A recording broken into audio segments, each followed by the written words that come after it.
All right, you guys, we are live in 3, 2, 1. Hello, my beautiful people. Happy Tuesday. I hope you guys are having a wonderful day so far. Tune in here. Let me know if you guys are tuning in live. If you guys are catching the replay, make sure to hashtag replay in the comments so I know that you guys are dropping in here. And if you guys are watching live, make sure to say what's up. Tell me where you're from. Tell me what's going on here in your day.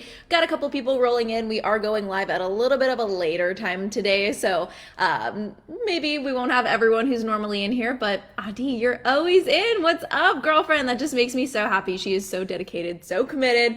Let's freaking go. We've got Brianna in here. We've got Ryan. We've got Joni. Hello, hello, you guys. Okay, so today's topic is going to be a very, very good one. What do you do when you're in a rut in your fitness journey? And I feel like this is the point in the journey, correct me if I'm wrong, you guys, but this is the point where either you've been thinking about starting for a while and now you're saying, hey, I'm gonna put it off because the holidays are coming up, or you've been on this journey for a couple of months now, you've made progress, you're feeling good, but you're noticing that you're starting to slow down.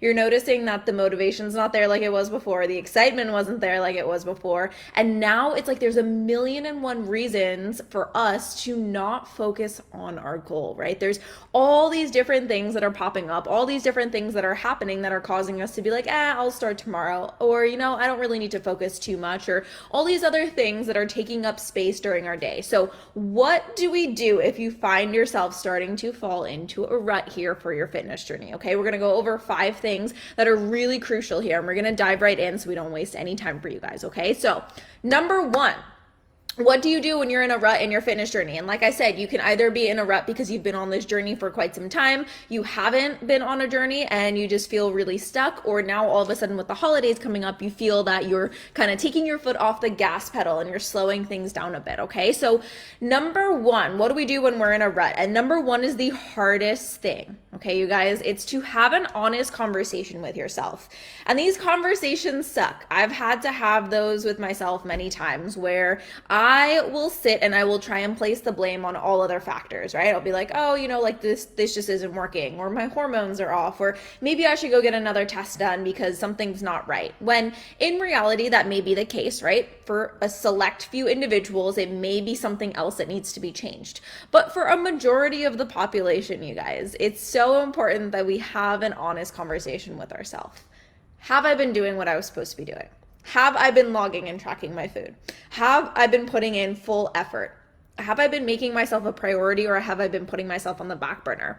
Have I been making the things that I need to do for myself part of my everyday, or have I been letting other responsibilities creep in? Have I been making excuses, right? You need to sit down and have this honest conversation with yourself and be like, hey, what has really been going on? Have I been giving 100% or have I been slacking, right? And oftentimes you'll find that this is the most uncomfortable conversation you have to have with yourself because you don't want to feel bad. Our mind is going to protect us. Our mind is going to tell us, hey, there's all these other things that are going on and that's why you haven't been able to do it. When in reality, oftentimes it's us. Either we get lazy, we get demotivated, we fall off of our routine, we fall off our consistency, right? And that's why in the last live I talked about how motivation doesn't exist. What exists is having a routine, is having discipline, is having this just become a daily non-negotiable, right? Same thing when it comes to brushing our teeth. There are times where you're probably really tired and you're like, I don't want to brush my teeth, but guess what? You do every single day, right? Because it's just habit, it's just routine. So again, have that honest conversation with yourself. That's number 1, right? Just realize like, hey, have I truly been doing everything that I'm supposed to be doing here, or have I been slacking, okay? If you're in a rut. Now, obviously, when we have that honest conversation with ourselves, that's probably going to make us not feel so great, right?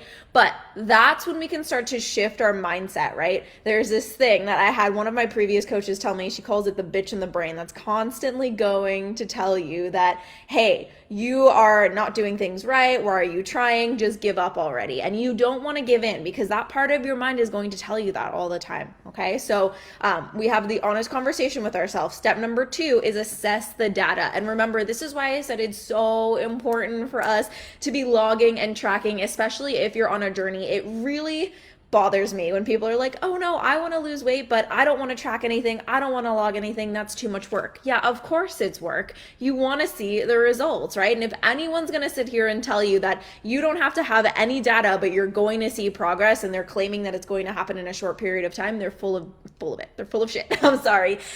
Because the only way for us to really see consistent results is to have data. You need something to track. It's like anything in life. If you want to limit your spending, if you want to save more money, you're not just going to be like, hey, I want to save more money, let me stop buying stuff, right? You're going to set a plan of action. You're going to have measurements that you're going to take. You're going to assess the data. So again, you want to assess the data here. When you're in a rut in your fitness journey, assess what's been going on. Have I been overeating? Have I been falling off track? Why has this been happening? Is it because I haven't been prepping? Is it because I haven't been having food ready? Is it because I've been restricting myself mentally, saying, no, you can't have that food. No, you can't do this. And then you go overboard, right? And then truly assess the data too. I have some clients who in the beginning were maybe losing 3, 4, 5 pounds per week, right? They had a lot more to lose. And then their weight loss starts to slow over time, where instead of losing 5 pounds, now they're losing 1 pound per week. But they're still making progress, right? They just in their mind feel like it's a failure because they're not losing as much as they were previously, right? So assess the data and see, hey, at that point I was losing 5 pounds, but I've been continuously losing weight here and I've been doing what I'm supposed to do. I don't need to be in this rut in my mind. I don't need to feel down on myself because the scale's not dropping as fast as I would like it. I need to realize and assess the data that, hey, I have less body fat now, so it's going to be harder for me to get that extra weight off, right? So that's number 2. Number 3, set your daily non-negotiables, right? So if you guys clicked on this live and you expected me to be talking about, what do you do when you're in a rut in your fitness journey? You've got to reach for all this motivation and get yourself excited again. That's part of it, sure, but we need to do this work on the back end too, right? So number 1, have the honest conversation with yourself, see what's really going on. Number 2, assess the data, see, are things actually still moving? Are we going overboard? What can we change and what can we fix? Number 3, set your daily non-negotiable, okay? And this is something that I joke around with all my clients. I'll take their name, Michaela, for example. I'll be like, Michaela, these are your Michaela's non-negotiables for the day. Ellie, these are your Ellie's non-negotiable for the day. And you need to have that list, okay? And no matter what happens in your day, you need to make sure that you hit those, okay? So for me, it's drinking a certain amount of water, 120 ounces. That's my non-negotiable. Going for at least a 30-minute walk, 30 to 40-minute walk. That's a non-negotiable for me. Getting in some sort of activity that I enjoy, whether it be strength training, whether it be rock climbing, surfing, that's a daily non-negotiable for me. And then taking some time to either breathe, to meditate, to read, to do something to de-stress, that's another daily non-negotiable for me, okay? And there's a lot of days where I don't hit all of those, but I know in my mind that, hey, if I didn't hit those yesterday, I'm gonna try my best to hit that tomorrow, okay? Which leads me to number 4, okay? Number 4 is be realistic. If you're in a rut in your fitness journey, chances are you're trying to do everything 100%. And if you don't do everything 100%, you feel like an absolute failure. You feel like, that's it, I totally messed up. I'm not 100%. I didn't hit the gym today. I didn't do my nutrition right. I didn't get my water in. Shit, I messed up. Like, let me just try again tomorrow. And then one thing happens bad the next day, and then again, you give up. Right? That's not what we focus on here. We focus on being realistic, okay? I tell my clients, instead of 100% adherence, aim for 70 to 90% adherence. And this is the catch. Always assume that things are going to go wrong. This is why I specialize in working with women and men who are extremely busy professionals. I have CFOs, I have nurses, I have doctors, I have a lot of women and men who are so busy, and I tell them, assume that something's going to pop up on your schedule. Assume you're going to have an unexpected surgery that you're going to have to go into. Assume that you're going to be on the road for 6 hours today without realizing that that was going to happen, right? Assume that you're going to forget your lunch. We always need to have some sort of backup plan. And if we have this crazy strict mentality of, hey, I've got to be 100%, I've got to pack every single meal, I've got to be 100% on point, if you're not, then you're going to feel like a failure. You're going to want to give up. That's in our human nature, right? So instead of trying to be 100%, aim for 70 to 90% adherence 100% of the time, right? That's going to allow us to progress forward, and then always assume that something's going to go wrong. So don't use it as an excuse, right? always expect that something is going to pop up, something's going to get in our way. And when we always assume and expect that to happen, we're going to be prepared for it. Versus if we just, we think everything's going to be very perfect, everything's going to be great, or we just wait for that moment or that opportunity where we think like, hey, life's going to be easier now. It's never going to be easier, right? So it's always important to assume that things are going to go wrong. Okay. So that was number 4. Number 5, I'm getting really fired up here, you guys.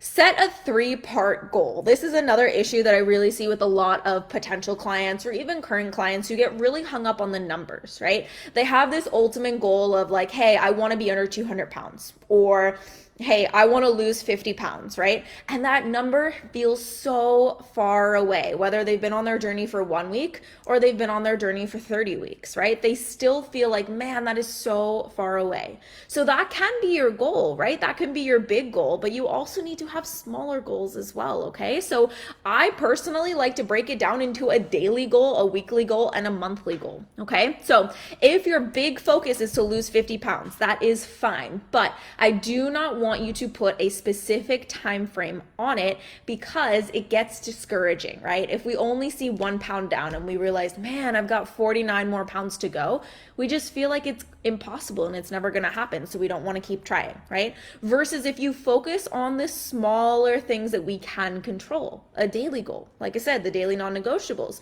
Today, I just need to get my water intake in. I'm going to wake up, I'm going to have my water. Today, I just need to get some movement in. I'm going to go for a 30-minute walk. Today, I need to stick to my macros. I need to stick to the numbers that I have set. Guess what? I actually already prepped and planned all my meals out so I can take those with me. You're good to go, right? That's so much easier, and you can actually feel that satisfaction of checking off the boxes of, hey, I did that. And the way that we speak to ourselves is really important. If we're saying, hey, you suck, you only lost 1 pound, you've still got 49 more to go, you're going to be really frustrated, right? But if you tell yourself, hey, great job, you drank your water today, you got your walk in, maybe tomorrow we'll go for a longer walk. Those are all great words of encouragement. It's going to make you want to keep going. And then same thing, a weekly goal. Hey, this week I want to get to the gym 3 times. This week I want to have all my meals prepped on Sunday. This week I want to go to the grocery store, get everything I need on Saturday so I can be prepared.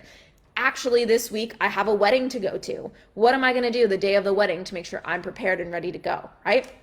These are things that are highly achievable. These are things that are highly realistic. These are things that you're going to feel so good afterwards once you complete them, right? And then we can have a monthly goal. Hey, this month I want to get down 4 to 5 pounds. This month I want to be consistent for X amount of days, right? These are ways for us to progress forward. So if you're in a rut in your fitness journey right now, I need you to do these 5 things for me. Number 1, have an honest conversation with yourself. Number 2, assess the data. And if you don't have any data, start tracking data. It's the easiest way for us to separate emotion from data, okay? Because I can't tell you how many people freak out on me when they start a program with me where my focus is metabolic restoration. My focus is getting a client's metabolism to a higher potential, right? And with that means that they're eating a good amount of food. And in the first couple of weeks, they're like petrified. They're like, what the heck, Ellie?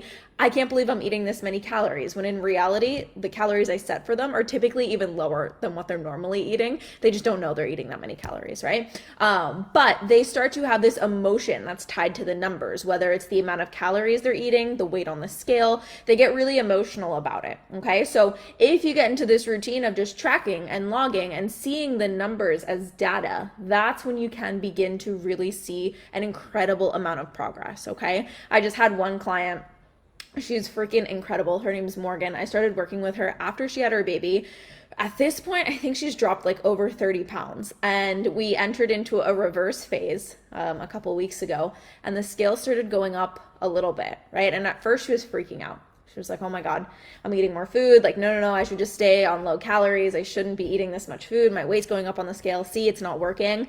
And then she had this revelation on our last check-in. She sent me a picture of her in her jeans that she had just bought, new tight jeans from, obviously, she's down 30 pounds. She had to buy smaller jeans. We were 3 weeks into the reverse diet, increasing her calories, increasing her food intake. The weight was up on the scale. She's like, Ellie, I don't understand. my jeans are falling off. I just bought these. These are my small jeans, but the weight's going up on the scale, but I feel leaner and tighter and stronger, right? So it's really important, you guys, to remove the emotion from the data. The data is showing, okay, the weight's going up, but the body composition's changing. Her muscle mass is changing. Her body fat percentage is dropping, her jeans are falling off, and she's seeing change, right? That's why we need all this data, okay? Third thing I mentioned is set your daily non-negotiables, just like brushing your teeth is a non-negotiable. You got to do that too, right? 4, be realistic, aim for 70 to 90% adherence and assume things are going to go wrong and it's going to be fine. Another thing that just happened yesterday with Halloween, I had a bunch of clients message me and be like, hey, I really only had like 2 pieces of candy and I didn't feel like I was left out. I felt amazing. I got to enjoy myself. And guess what? I'm fine. Like nothing happened, right? That's what I want for my clients. And the last thing, you guys, set a 3-part goal: daily goal, weekly, monthly goal, instead of just focusing on the big thing at hand. Okay. So I hope that this video was helpful for you guys. I'll catch you all in another one tomorrow, and take care. Have a great Tuesday.